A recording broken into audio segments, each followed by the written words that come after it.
Hey guys, this is Cam for 15 back at it with another fairy tale manga chapter review. And yes, we are doing a double manga chapter review for you guys. If you're wondering why, I bet you probably were all. It's funny because I'm betting you guys were like, wait, why has he not uploaded his manga chapter reviews for the past two chapters for the past 4 weeks, pretty much? And it's funny because I realized, like, oh shit. I forgot to review fairy tale manga chapters, and I realized, and when I went, I'm like, oh shit, I missed two chapters. So hey, what's better than now to get a double chapter review in, and stuff like that. But one, I apologize for not getting these chapter reviews out.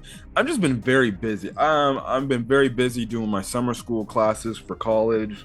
Um, and then work and stuff like that, and just personal life. So I keep forgetting, like, fairy tale stuff like that. And then it's not, oh, and then it's not, you can't find these chapters, or these chapters not like on the Viz or Shonen Jump app or anything and stuff like that. um I wish it was, because then it would make it more accessible than trying to just type on Google fairy tale 100-year quest chapter yada yada yada and stuff like that. Things like that. But these chapters were very interesting, very solid and stuff like that.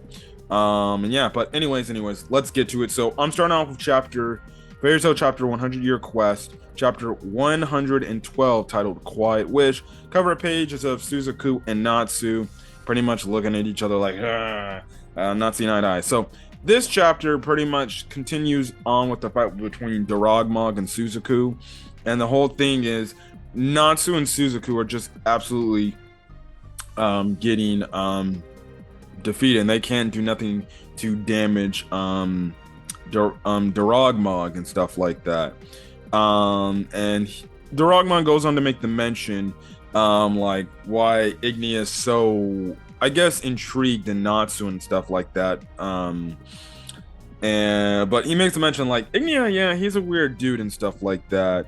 And he goes in, and the reason why he says that is because, he makes the mention of the fact that Igneo was a weirdo who liked humans, and he's like, well, I guess like father like son and stuff like that. And we actually found out some very interesting information from Doragmon. Now, Suzaku asked him, you built this labyrinth while you were dead for these 100 years and stuff like that. And, he goes on to say, Elf Sarah, who would have thought it? Now, he goes on to say pretty much how he died. And he goes on to say, Elf Sarah, who would have thought that human geezer was pretty much so powerful? And he pretty much says he let his guard down because of it, and El Sora pretty much killed him and stuff like that. But even though that he lost and everything, at the end of the day, he still ate his dragon side's heart, and then he returned to the earth and stuff like that. Now, when he ate his heart, he somehow woke up, and he just woke up pretty much. He came from his dormant sleep and everything, and pretty much he's using this as a second chance of life and stuff like that. So pretty much he used the labyrinth to build his power, and regenerate his body over those 100 years, and stuff like that. Now, he goes on to say building the labyrinth was ultimately Ignia's idea and stuff like that. And he doesn't really give the reasoning why he did that, or ultimately, or what the purpose is, because that's what Suzaku asked, and he's like, please, I don't have to tell you guys, you don't need to know and stuff like that. So yeah, but Doragmon is pretty much at this point where he's like, well, Ignia told me to tell for Natsu to stay alive, but everybody else, they pretty much can die. Now we cut over back to Selene, and Selene is on her thing like, I'm gonna send you the points to find these Dorag cores. I just need you to destroy them and stuff like that, and I'll relay the information to you. So pretty much everybody catches up on the whole thing and stuff like that. And Locke also makes the mention like, why don't we just back Natsu up? And pretty much Selene's like, well, you can't do it. He can't be damaged. It doesn't matter how many people you go and mess with and stuff like that. So yeah. Now Lucy, she ends up bringing out Clue and Pixis. I think it's been a while since we've seen Pixis, man. Oh, good while since we've seen Pixis. But Lucy tries to use Pixis to try to show them the Dorag cores, but Selene's like, I already know where they are, so you don't need to worry about it. Obviously, That's kind of been the that's it's another ongoing fairy tale gag. Whenever Lucy brings up Pixis, you know, it'll be a way to try and make things easier. But typically there's a character that's like, no, I'm good. We actually have where it is, and they just sit in the corner like, I just wanted to use Pixis like that. So all the fairy tale members, they go into their own individual portals made by Selene to go destroy the Durag cores. But Gray has a little bit of a conversation with Selene, and Gray just looks at Selene. She sees that she's in pretty much bad shape and everything. Now he asks her like and stuff like that, and he's like, "Why are you freaking helping us?" and stuff like that. And obviously Selene's like, "Oh yeah, that's right. I haven't told anybody from Fairy Tale Yes." Now, okay, we find out that Selene wants to kill the 5 dragon gods. So I'm guessing you can add Selene to an extent. But I guess now you can fully add her now to the fact that she's like Merrickphobia and Elsera. They're good dragon gods that pretty much just kind of want the other ones to just die out and just be like, there's no point for us to do anything and stuff like that. Which, hey, I'm all cool for Selene being ally more than an enemy, because Selene, listen, she was one of my favorite antagonists in the Elentier arc, but we all know why I love Selene. Now, come on, people. Selene is one of the babes in Fairy Tale. If not, right now, in terms of adult female characters, she's my top one. But anyways, before I can stop my simping for Selene, that's the whole thing. Now, Gray's like, wait, aren't you on their side? And Selene goes on to say, they're my enemies. For that reason, I have searched for weapons with which to distort a variety of worlds and bury the 5 dragon gods. So she pretty much explained, that's what she was doing in Elentier. She was trying to find weapons strong enough to be able to defeat the 5 dragon gods and stuff like that. And she even goes on to make the mention, she's like, whether it was whiteout magic, a band of dragon eaters, or the ancient weapon as per Elsera's disembodied heart. But pretty much, Selene pretty much realizes, now I realize ultimately what I can use to defeat the 5 dragon gods. And that's you fairy tale wizards, pretty much. And stuff like that. Now, Gray asks, like, so you want to beat all the 5 dragon gods and take over the world? And Selene's like, no, not really. She goes on to say, a world where people are unthreatened by dragons. She wants to live in a world where people are unthreatened by dragons and stuff like that. I wish to live quietly as a human while viewing the moon with a drink in hand. Yes, see, Selene is a common everyday person and stuff like that.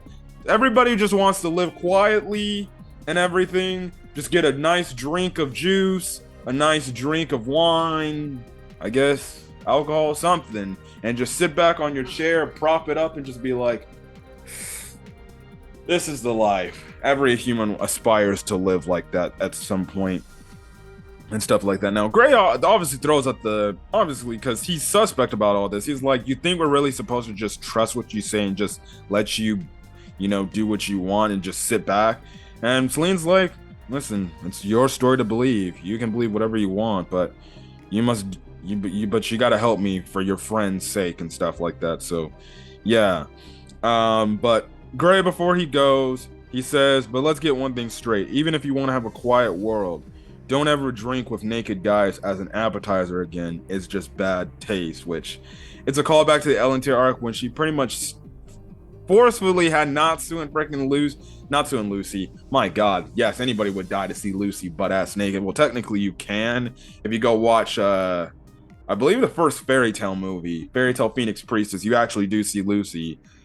You actually do see Lucy butt-ass naked, pretty much. But it's going back to the part when Gray and Natsu were pretty much naked right then and there in front of frickin' Selene. They were stripped down, she was there in Elentier just drinking, just having a party and everything. And I'm like, what the fuck is going on here? And obviously, Selene's like, not a chance. Now, obviously, we see characters find the Durag cores. They start breaking them and everything and stuff like that. And the moment they come back, Selene sends them on another portal to go destroy the next one. So at this point in time, they have 62 cores left, but the chapter ends off with Gray running into another wizard, and he's holding a Durag core and everything. And the guy is shocked and everything. And again, Gray's like, "Who the hell are you? That's not no freaking treasure there." So that gets us into chapter 1. Oh my gosh. One, yeah. Hold on. If my chapter would load. Fairy Tale chapter 100 and 13. Now, the cover page is of Gray and Juvia calling each other on the phone. And it's just like, oh, even though their hearts are apart, or even though they are apart, their hearts are always connected together. I know, because Juvia and Gray are just a lovely couple. This chapter is titled Alchemist Guild. Now, the new character that shows up, he looks pretty cool. He's got earrings, he's got an eye tattoo, pretty much like Jalal. It's not similar to Jalal, but it's different. And then he's gonna have a combed over hair with a ponytail at the back. So yeah, now Gray makes a mention like, "Are you a Diablos member and everything?" And the dude's like, "Diablos? Oh yeah, they're the strongest guild in this continent and stuff like that." And he makes the mention like, "Oh yeah, but for a wizard guild, that's the case and everything." He goes on to say his name is Sai, and he's from the continent, their current continents that they're on. Number 1, alchemist guild called Gold Owl. So we get introduced to a different type of like wizard guild in a way, and it's called an alchemy guild in a way, and it's an alchemist guild, and pretty much Gray's like, "Okay, I don't know what that is, but I don't really care. It's probably like magic, huh?" And Saya's like, "Well, it'd be freaking hard to tell you, so I don't want to deal with the stress and stuff like that." But anyways, Gray is asking for Sai to give him the Durag core, but Sai's like, sorry, I can't give this to you. I could sell this for a fortune because this is some damn treasure and everything and stuff like that." And he said, "Well, I'm just gonna sell this, so guess what? We can expand the guild and get more material and stuff like that, and for crucial alchemy stuff and everything." And obviously Gray's like, "Listen, dude, I understand what you're going through, but listen, I gotta get that core because I need that. I need to destroy it and everything." So Sai is like, "Huh, you really think for Mr. Wizard who doesn't know alchemy to pick a fight?" So Gray's about to use Ice Make Something, and then Sai uses this ability called Transmute. And he pretty much grabs his wrist and he pretty much pulls them like that. And he goes on to say, "I'm going to change you into another form."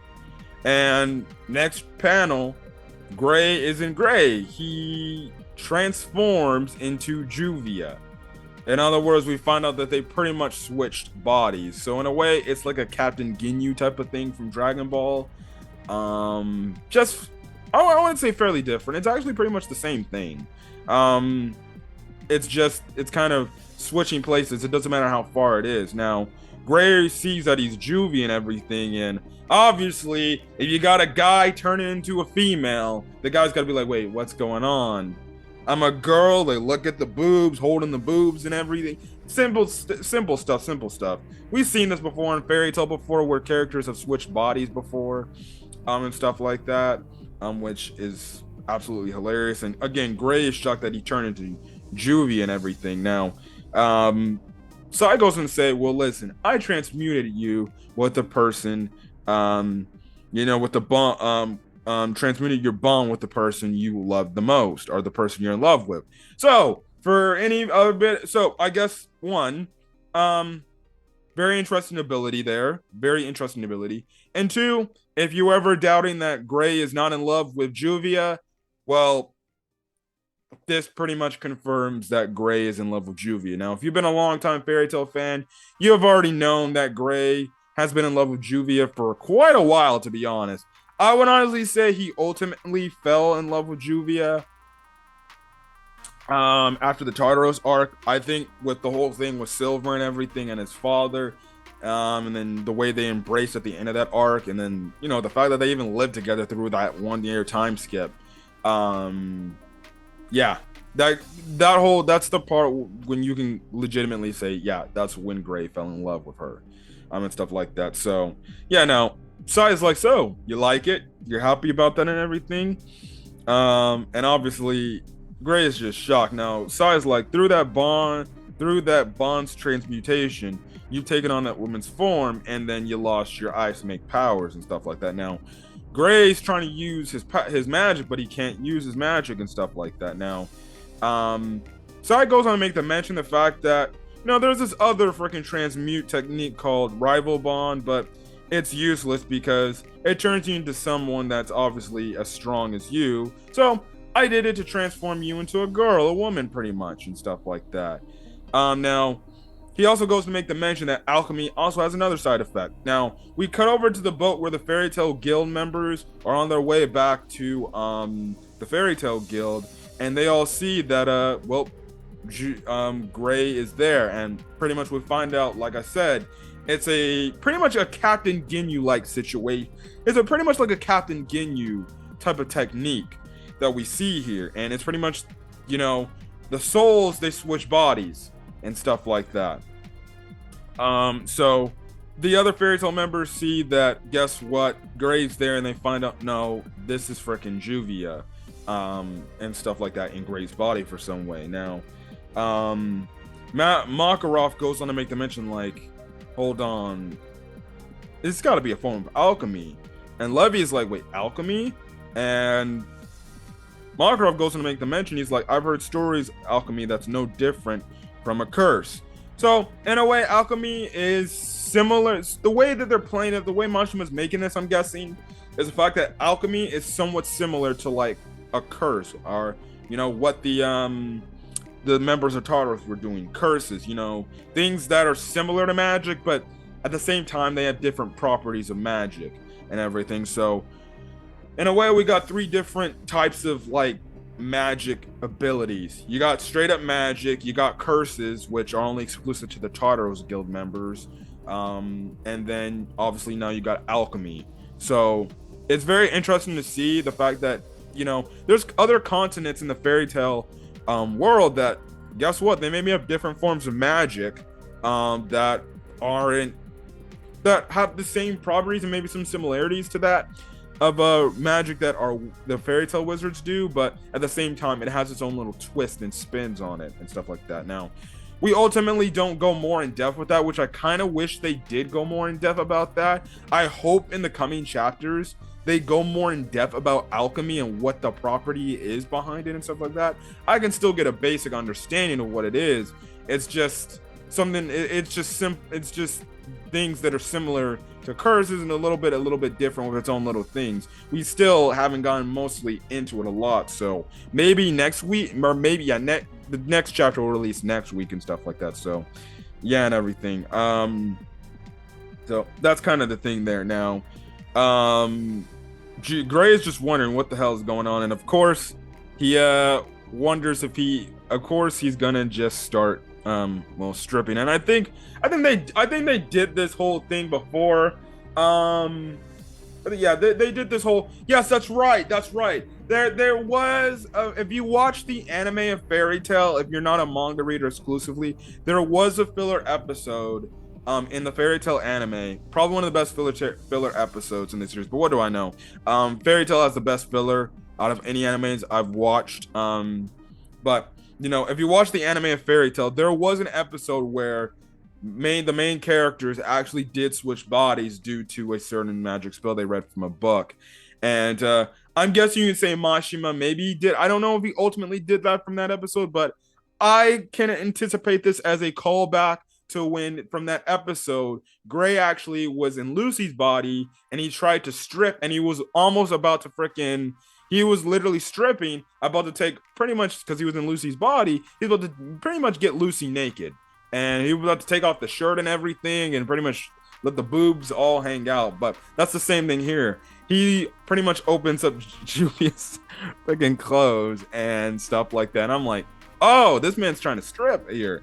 And obviously he's like, wait, and then obviously Gray's like, oh shit, I'm in Juvia's body, I can't fucking do this, and stuff like that. Now Sai goes in and say create another different transmute. He goes transmute destruction chain. And pretty much Gray is deciphering this. He's like, okay, I get this. It's like the same as Maker Magic, so he can make something and use it as a weapon, pretty much. Now he starts to fight Gray. Gray ends up dodging, and he makes the mention like, you know what? Juvia's body's not half bad. She can move. I'm like, oh, she can move, all right. Yes, I know, Gray. She can move. You'll probably be moving her in the bedroom before you make your little child and stuff like that. So yeah. Now he makes a mention that Juvia's physical abilities are pretty much still the same. And Sai's like, wait, you're saying this girl's a woman too, or a wizard too? And he's like, oh yeah, you know, you should have probably never did this because Juvia is just as strong. And even makes the mention like, oh man, if I was in Urza's body, you'd be done for pretty much. Stuff like that. So yeah, now it's funny because Sai never expected that a woman would be as strong as he is, but I'm guessing maybe in, you know, the current continent they're in, maybe there's not a lot of wizards who are women that are strong and stuff like that, which, hey, catches them by surprise and stuff like that. Which is funny because he's like, wait, aren't women usually weak? And Gray's like, how can you say that with stuff like that? And even Gray goes to say, well, where I'm from, women are like freaking strong as hell. Yeah, we know, we got Yukino, Minerva, Kagura, you know, all the fairy tale women and stuff like that and everything. And it's fun. Now, the thing is, Gray asks, like, aren't there any powerful women at your guild? And Sai goes and they say, like, yeah, there are. The Signario sisters. So it's going to be very interesting to see. Are we going to see the Signario sisters later on as the weeks go by and stuff like that? So yeah. Anyways, Sai's having a midlife crisis and stuff like that. And pretty much he said, I'm gonna get killed unless I don't bring the stone. So sorry, and everything. But he freaking throws his destruction chain. It hits Gray, and Gray thinks like, oh shit, I'm done for. But obviously we know with Juvia that she can pretty much, her body, since her magic is water, her body can pretty much just turn into water, and she doesn't get hurt pretty much. In other words, she's like a Logia from One Piece. Which I'm still wondering if One Piece, if we're gonna get a water devil fruit user and stuff like that. So yeah. Anyways, Gray's just like, oh shit, this is Juvia's magic, and he says, now I get it. It's not the magic I can use, I just can't use my original magic. So Gray pretty much realizes he can't use his Ice Maker magic, but he can use Juvia's magic, and stuff like that. Now he's like, I don't know if this is gonna be as easy as I thought, but pretty much from the chapter alone, he says, well, Juvia's magic is similar to how I control my magic and stuff like that. It is almost like ice and everything. And Gray manages to get a handle of what it feels like and everything. And pretty much the chapter ends off with Gray saying, I'm gonna show you how strong Juvia truly is. And he gets in his typical thing where he's about to do like ice magic, but the thing is, he says water make. Probably water make magic and stuff like that, which is funny. But it seems like Sai might have a counter to this, because as the chapter's ending on the last page, he says water alchemy. Now, I don't know if he's doing that to counter, or I don't know if he's just saying that, like, wait, water alchemy? What the hell's going on here? And stuff like that. I don't know. We'll have to see, but these last two chapters were really good. Definitely did not see this new type of magic coming into the storyline. Very interesting. And then two, it's also very interesting that now Selene's kind of pretty much a good guy now. She's an ally, so I'm guessing she really is legitimately going to be the full-time Diablos member, guild master pretty much, and stuff like that. So yeah, but anyways guys, if you guys like the video, leave a like. Put in the comment section your thoughts on this week's episode of Fairy Tail, or episode, the past 2 weeks manga chapter reviews of Fairy Tail, as well as hit the subscribe button. You want to get more Fairy Tail content or any other anime content I upload to the channel, our manga content as well. But other than that, guys, again, sorry for getting this manga chapter review out later than usual, but hey, sometimes you just lose your train of thought. But anyways, guys, I'm gonna get out of here. Stay safe out there. Until then, guys, have a great rest of your day or night on this video. Until then, guys, peace.